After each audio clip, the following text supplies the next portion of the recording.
everyone. I'm Aleia Mastroianni, and welcome back to SpecialEd IEPs 504's Oh My Conversations with DCSEAC. We had such a great conversation with Lisa Graham, our Director of Early Childhood Education, that we split it into two parts. In part one, we talked about early identification in pre-K, why preschool matters, also the emotional side of wondering whether your child may have learning differences. Today, in part two, we're diving into whether schools can share concerns about possible disabilities with parents, what the evaluation process looks like, and the challenges of preschool suspensions. Yes, it's a thing. We also talk about the benefits and realities of district preschool programs. Let's jump right back in with Lisa. This one's a little bit harder, and there might be an untruth in it. So I wanted to run it past you and see what you thought. It's common among parents for us to say, your school can't tell you that they suspect your child has a disability. It's suggested that the school can't say dyslexia, or I think your child might have ADHD, because somehow that obligates the school district to pay for testing or therapies. It's always struck me as odd and kind of yucky if it's true, right? Because it feels like these are the experts. They know so much about education. They've seen so many kids. This is the exact person I want to trust to tell me. So I wanted to ask you, especially since you live in the world of identification and helping parents understand, is it true? Can they not share their concerns? And how do you approach this in pre-K? I'm going to say it's not true with a caveat. Okay. So the caveat, educational staff cannot diagnose a student. We are not that person who can provide a medical diagnosis. Dyslexia, ADHD, autism. Those are medical diagnoses. We cannot say your child has XYZ. In the same way, I would not be able to say your child has a congenital heart defect. That is not our scope. So any of that realm is a diagnosis that we cannot provide and do not provide. However, here's the caveat. What we can and absolutely should be doing is raising awareness with that parent of, hey, we did this universal screener. There's this anomaly. We'd like to look further. We suspect there might be a learning difference. Our criteria is considered an educational eligibility. In fact, the child find legislation is specifically designed. We have an affirmative obligation, meaning a proactive obligation to seek out, identify, evaluate, and find those children, and by children, birth to 21, who may have a disability that requires specialized instruction, because it is our obligation to provide that level of intervention, instructional accommodations, etc., in our public school setting at no cost to families. So that's where it can seem a little blurry, and it may seem like doublespeak to families. It feels awkward just because there is a very clear line between what is medical diagnosis and what is educational eligibility. I don't want any parent listening to this to think that you require that medical diagnosis in order to come into the school system and then have that evaluation. It is not required. Hear me say that. I'm just using that analogy as a reference point. So in the educational setting, we'll do a universal screener. We may identify areas that we want to investigate further. Or let's imagine I'm in a community-based preschool program who does not do a universal screener. Okay, fine. What they do know, though, or what they do hopefully should recognize, I've been doing this schedule, this routine, for about 6 to 8 weeks. And I have a little one who still cannot seem to follow that routine, who still melts down on this transition, who still screams every time we come in from the playground. That's an atypical response compared to their peers. So it should indicate for them there's something else going on here, because typically the kids within about 6 weeks are able to follow that general classroom routine. That should be enough for them to say, hey parent, let's look into this a little bit more. Let's do an evaluation to get more information. Through that process, child find teams might do that initial screening. They might do a full comprehensive evaluation. At the end of that, even with a full comprehensive evaluation, they may still say, you're right, we see that there's some indicators, but it doesn't hit that threshold. It doesn't meet that eligibility criteria.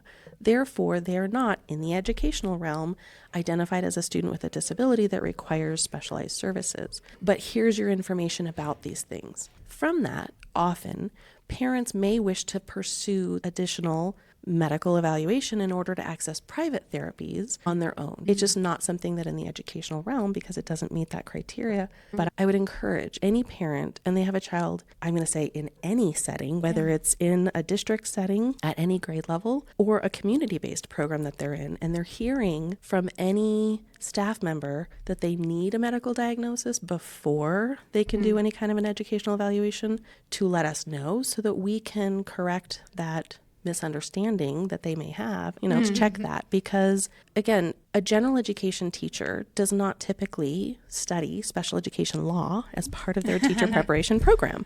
And so they wouldn't necessarily know or recognize that nuance. And so there may very well be those individuals who have that misunderstanding, that think, oh, I can't say this.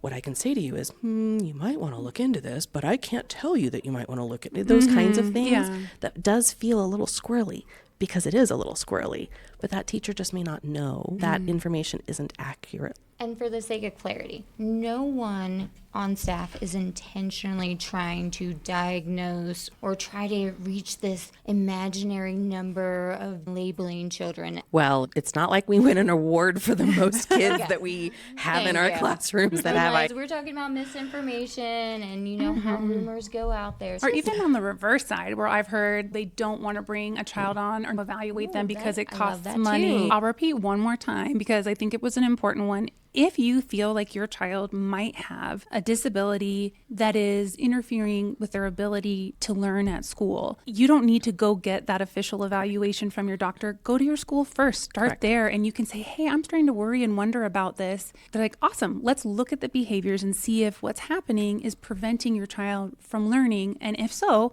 we'll create a plan to help them. And there are a bunch of reasons to get a medical diagnosis, and a lot of it will tie in to social services. So every family will make their own decision, but many families do end up deciding to get a medical diagnosis. It will help you access Medicaid and waivers and many, many important things.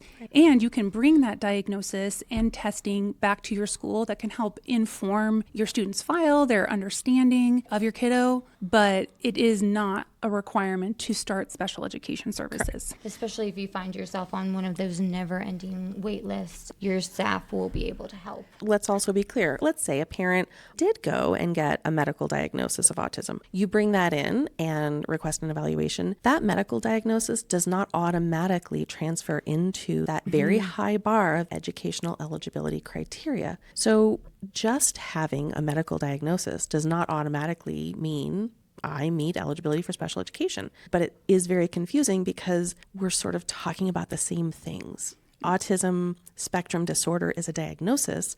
Autism as an educational eligibility is different. Can you explain how early intervention under IDEA Part B works so that children can receive speech, occupational therapy, or specialized supports sooner rather than later? I'm going to broaden that just a bit and say it starts with Part C, which is early intervention, which is the 0 to 3-year-olds. IDEA Part B is the 3 to 21-year-olds. Gotcha. And so even though it's technically beyond my scope in my current position, I think it's important for families to know that early intervention is birth to 3. Yeah, it starts at birth. It does. In my world, the deaf, hard of hearing is, since the early 2000s, we now have the newborn hearing screenings, and those pieces that come into play before a child even leaves the hospital, they're often getting hearing tests. And so those services are available and accessible to families at birth. So I don't want any family to think it's too early. It's never too early. And the earlier the intervention, the greater the level of success. So either way, the referral sort of starts the same. It's just there's different agencies involved with that referral process. So any Part C is infants and toddlers 0 to 3 through early intervention, and that goes through, it's called a community center board. Our CCB is developmental pathways. And so early intervention Colorado, it's a single source. Parents would make that either phone call or email to reach out to request a screening or an evaluation. Early intervention Colorado funnels that to developmental pathways, and similar to the Part B process, they would do an intake process with the family, tell me more about, sort of the why. What are you seeing? What are you noticing? What's brought this concern up? So there's that through Early Intervention Colorado. So Part B is 3 to 21, but I'm going to limit it to the scope of just preschool. It does not require that your child is in a Douglas County School District preschool program. It is any child who is 3 to 5. Some children are at home with their parents. They're just not in school yet. Some of them are in a community childcare center.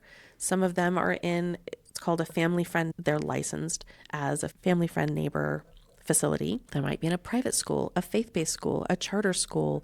Any child age 3 to 5, a parent can submit a request or a referral for a child find assessment or evaluation. If they are in a licensed childcare facility, whatever type it may be, if any of those childcare providers start to have a sense or indicators or any recognition that there may be a cause for concern or a need to investigate further, they can also submit that referral to us in our child find department to do that initial outreach screening. We typically suggest if you are a community-based childcare program and you're going to send that referral to us, please communicate with the parent about that, because the last thing that a parent wants is a phone call from us, whom they don't know, that says, hey, your community-based program sent us a referral for an evaluation. Would you like to consent to that? And the parent's going, what?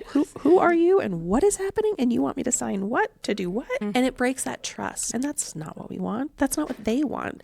So that process is the referral can come either from a parent or from a licensed facility or anybody. It could come from their pediatrician. Our team then will go through and do a screening. They might refer for a full evaluation. They come to one of our evaluation locations.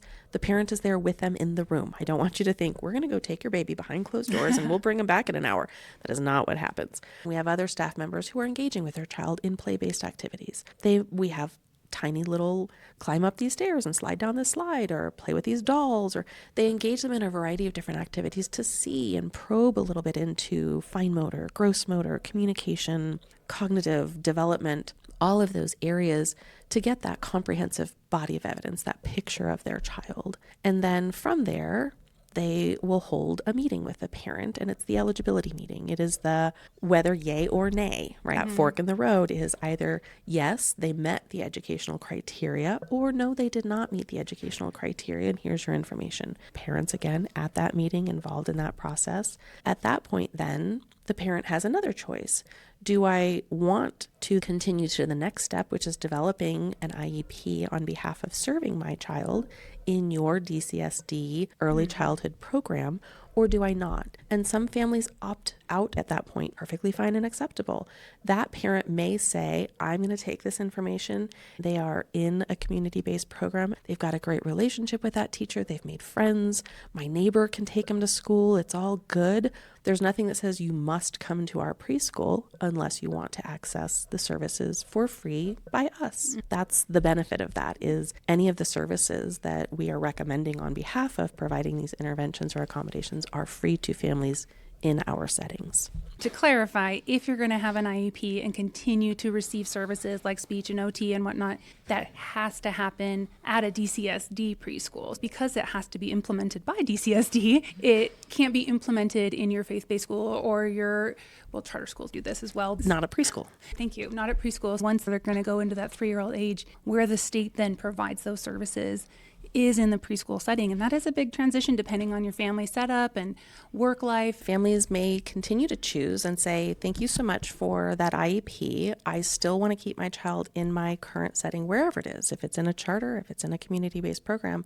And even though those programs can't formally implement the IEP as written, they still want to know about it because it still gives them a lot of great insight into who that child is and how they can then perhaps accommodate for the learning needs of that child in their setting. How long does the IEP follow them? Because let's say little Johnny gets this IEP, but his mom works a full-time job, so she can't do the part-day program. So he has to do a different program, but then he transitions into first grade in one of our schools. What does that look like? Does the IEP follow him when he comes back? Does he have to start the entire process all over again? Sure. So if a parent were to choose to not implement the IEP in one of our settings and they stay in the current setting that they're in. At the point that they re-enroll in a DCSD program, either kindergarten or first grade, wherever their entry point back in is, one of the questions on that enrollment is, does your child have an IEP?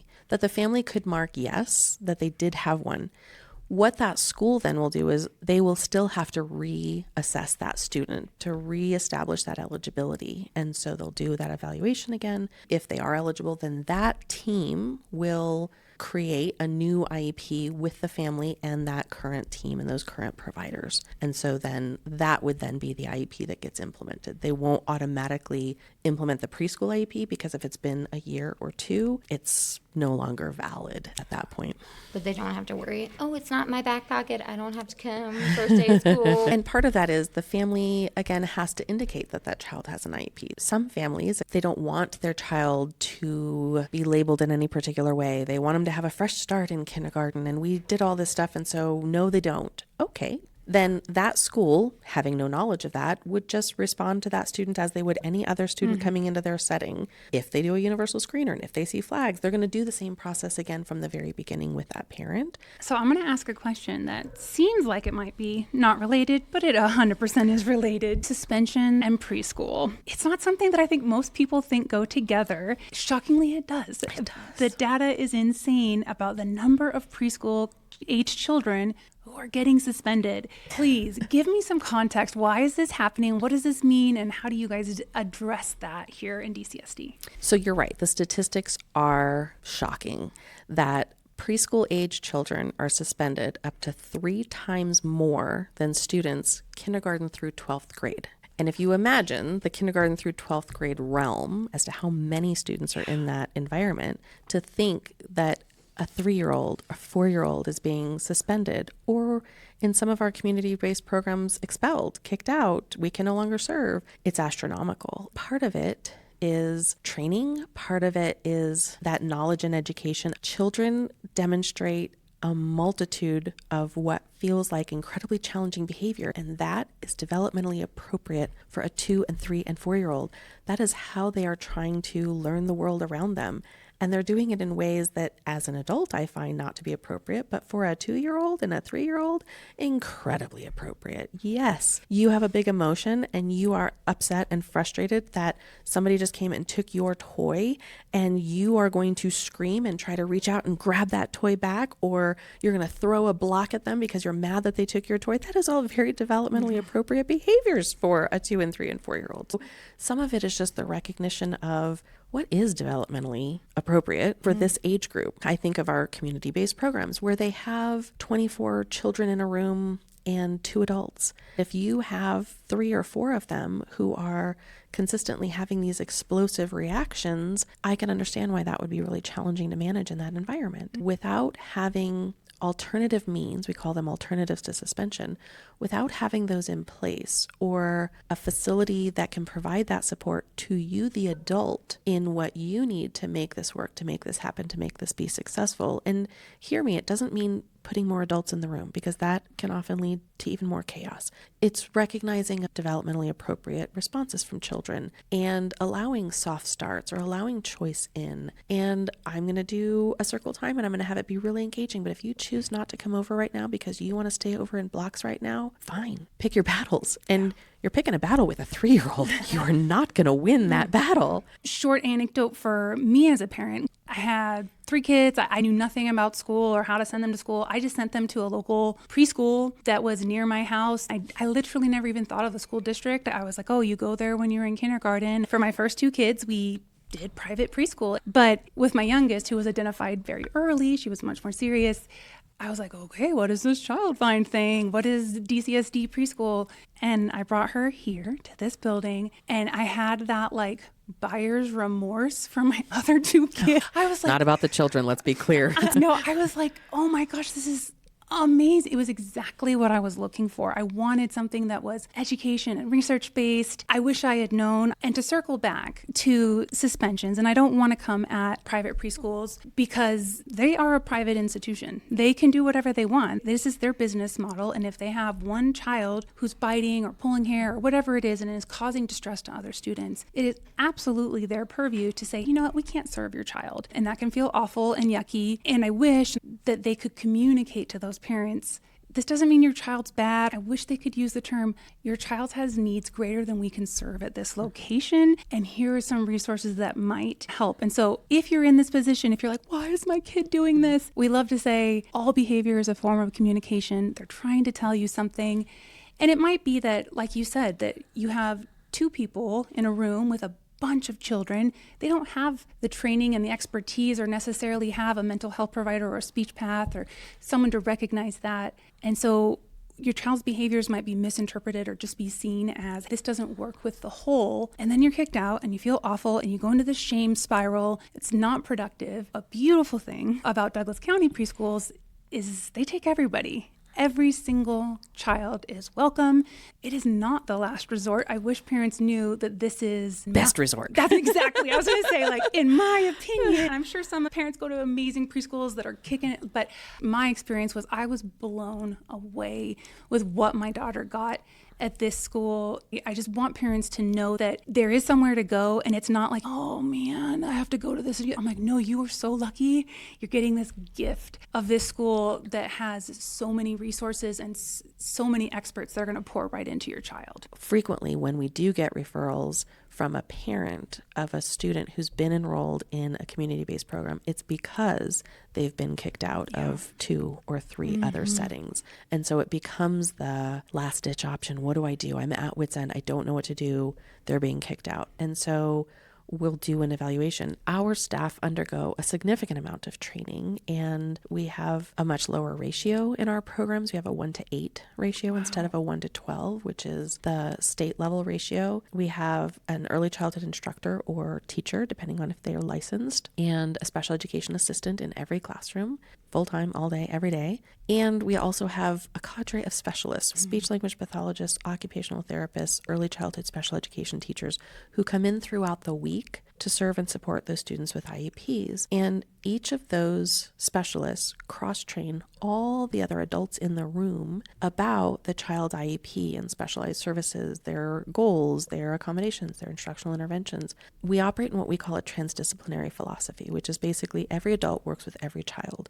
There's not a, these are mine, those are yours in the classroom. The reason why they cross-train is, for example, if I'm an OT and I'm doing a motor activity or I'm doing an obstacle course with a student, I still want to know in the back of my head, oh, this child is also working on expanding language, answering questions, the articulation of the f sound. So as they're crossing this balance beam, I'm going to ask them if they can pick up the fish so they can help reinforce those speech goals while they're doing an OT motor activity with me. So specialists will address each other's goals, and the teacher and that special education assistant, when those specialists of that discipline are not in the room, we still want to make sure that those adults are helping to generalize those skills and reinforce those activities to support that child. Because heaven knows we do not have all 5 of those adults in the room at the same time. That would be chaotic. And so it does allow for that cross-training. And then they do site reviews every week, and they participate in collaborative teaming conversations about the needs of students. What did you notice? What worked? What didn't work? And it benefits, again, those students who are not identified. So little one coming in, never having been in a preschool setting before. I speak Russian at home, and I do not know English, and so I don't have the language. I don't necessarily have a disability that requires specialized services, but I'm struggling in this classroom to communicate and to connect. What are some strategies I can use to incorporate to benefit and support that child?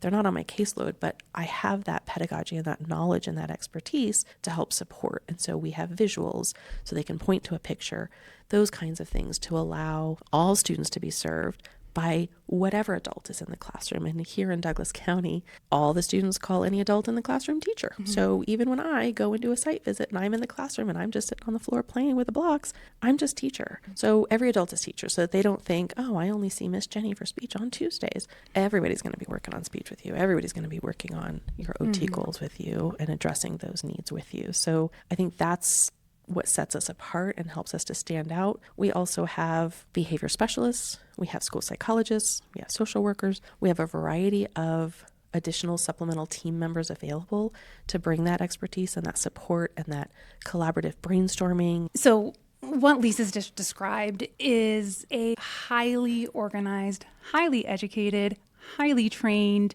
thoughtful, and precision team. It's our pit crew. Exactly. I mean, top notch. Absolutely everything is meaningful and Intentional. Thank you. There was a word I was That's looking the for. word. Everything's intentional, and you have this benefit that your children are being observed. Even if your child is a gen ed typical student, they still have the benefit of all of these experts being with them and really guiding their brains during this absolutely magical time. We're very proud of our quality programming, our staffing. We have amazing staff who are incredibly dedicated. The minimum requirement is 15 hours per year of professional development, and our teachers get probably at least 3 times that. And the curriculum that we chose and all of the tools that we provide, we use creative curriculum from Teaching Strategies as the comprehensive curriculum. We also have the social emotional learning. We use early learning, which is from Second Step. We have Heggerty for early literacy, handwriting without tears for fine motor. So there's a variety of tools to address all those different domains for students in our programs. I wanted to ask about the complication for many parents with DCSD preschool versus private preschool or a daycare center, because the hours are really different.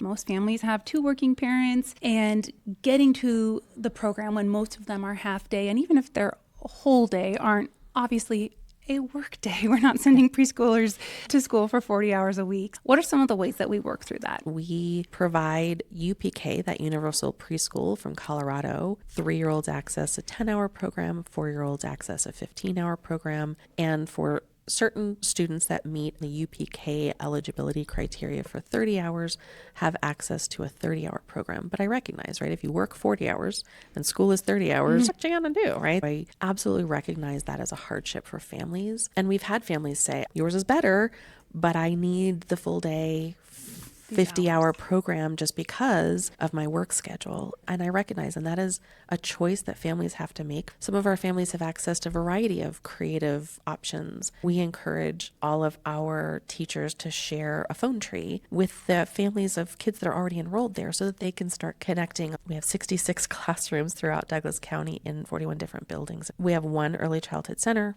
this building that we're in right now in Castle Rock, that has 6 classrooms, but all the rest of them are embedded in an elementary school. And so that start time aligns with the AM bell schedule for the 3-year-olds in the morning, and the 4-year-olds in the afternoon. Their end time aligns with that pickup, that PM bell schedule. So we try to maximize those pieces, but it is that midday pickup or the midday drop off that is often challenging for families. And so I don't have a magic wand to do a quick fix for that for families. I do recognize the challenge and the barrier that that presents for families. It's kind of a universal problem, though, right? I think it's not only specific to pre-K or disabilities. I think all of us parents are like, Childcare. okay, Childcare's hard. Childcare. How do we get you from here to there? And to navigate that. And for our families, you both have multiple children, right? Exactly. So having to coordinate that, even if you didn't have a child with a disability, or even if preschool weren't a factor, to navigate an elementary and a middle school and a high school pick up and drop off with their schedule, it's a lot to coordinate. It's not only preschool, but I do recognize that the way our preschool is set up creates an additional layer that feels a little inaccessible for some families. I think I'm correct in saying that there's lots of daycares or preschools that do busing to preschool sites to like pick up or drop off kids. Some do. I can't say lots. I can't quantify how many, and it's not all of them for sure. If your child has an IEP and are then eligible for transportation as part of that IEP, transportation could be one of those services that is considered on behalf of that child. And that one is sort of that last resort. You have to really exhaust all other available options for your child, because it is a parent's responsibility to get their preschooler to school. You would not send your child out in the world and go, good luck, hope you get there okay, it's down the block. You wouldn't do that. It is a parent's obligation to get their young child to school. But let's go with our 4-year-olds who were a PM program. If they're in a childcare setting in the morning and your child has an IEP that requires transportation in order to get them to access their services in this setting, then you would have that conversation with the IEP team to have that conversation about getting their child from that pickup of the daycare location to school. We can tell those kiddos that go to a morning childcare center that then transport to us for the afternoon, they are exhausted. It is a long day for them. They might hold it together in that morning setting because I can do circle time once in a day. Yeah. But by goodness, when I get to you at 12:30, you want me to do circle time again? I've had it. I'm done. I'm tired. I'm hungry. Didn't get a nap. That's hard for little ones. And so for families to recognize that's part of what has to weigh into their decisions. Are the services, while amazing and extraordinary and beneficial, sure, you have to decide for your child that transition from one program to a very different program to having what we call continuity of care for the whole day. Can they stay with their peers, have a nap time, have a snack, do sort of a lighter afternoon? Would that set your child up emotionally to be more regulated throughout their day than to have them disrupted by coming to another program? So it's a double-edged sword. It's amazing and it's beneficial and it's valuable to have the services for free for your child, but it does come at a cost. Are they able to sustain energy and stamina and fatigue just as being a tiny 4-year-old human on earth? Are they going to be successful in that environment? I love that we talked about this because my boys, they both have that autism diagnosis. However, you're talking about polar opposite. My oldest, he was able to do the classroom setting where he could do the structure. My youngest, there was no way he could ever operate in that setting. And to be able to recognize, okay, this child, yes, even though you have that label doesn't necessarily look the same, even though they're brothers. Right. They could be twins, and that's Right? an interesting Yeah, I factor know. for parents. Well, they're identical twins. Okay, they are still completely individual, unique humans separately. So you may think of them as a singleton unit. They are two different creatures to us, and they will respond very differently. So basically, it's hard to be a parent. Hot take. Kids don't come with an instructional manual. Boy, don't we wish they did. Scheduling is hard. From the second you're like, have a newborn to how do I get you to college? It's hard. And we love to be filled with guilt. So I hope that what you got from what Lisa was saying is we all also have to live in the real world. We all want to give our child every support in the world, but we also need money. We also need jobs. We also have to have food. You will find the balance for your family. The district can say, here's how we can provide and serve, but also you are going to walk your own path and have to make decisions that's good for your whole unit, and that can look vastly different for different families. So don't judge yourself by what someone else is doing. You are making the best decisions for you and your family. And even if our programs aren't for you, that's okay. I want for you whatever is best for you and your child and your family. I can simply share with you the pros, the cons. Here's what we've got to offer. If it works, it works. If it doesn't, it doesn't. And no judgment either way. And even if you end up not using DCSD's services, the resources are there, the evaluation, or just even going in for the referral, these are all state-funded programs. They are free to parents. So even if you're like, I think I'm going to stay at wherever childcare, whether it's at home or wherever it is, but I'm interested, I want to see, let me get the information that's available. Knowledge is power, right? Exactly. I hope you found some encouragement and some support because this is a journey that you don't have to walk alone. Lisa is full of amazing resources and knowledge and experience that she willingly shares. The amount of compassion and pure, unwavering love that she has. Don't walk this road alone. Let her walk it beside you and help you because you got help. So as we come to the end of our amazing conversation, Lisa, what is one thing, if we distill all this crazy knowledge we just talked about, one thing or possibly just the first thing you wish parents would know about preschool in Douglas County? It's free and it's amazing. Perfect. That's the soundbite, and I concur. It is free and it is amazing. Lisa, truly, from the bottom of my heart and from Courtney as well, thank you so much. You are amazing, and you share your wisdom and your heart for our youngest learners, and I think your ongoing mission to share all of this insight with the community, with parents, and just giving selflessly of this. It means so much to me. You're a rock star. Parents, if you have any more questions or if you'd like more information about early childhood education in Douglas County, I'm going to link in our show notes the district pages about preschool, about Child Find. This has been amazing. Until next time, we're here to help you navigate special education together, one conversation at a time. We'll catch you on the next one. Bye. We did it. Thank you.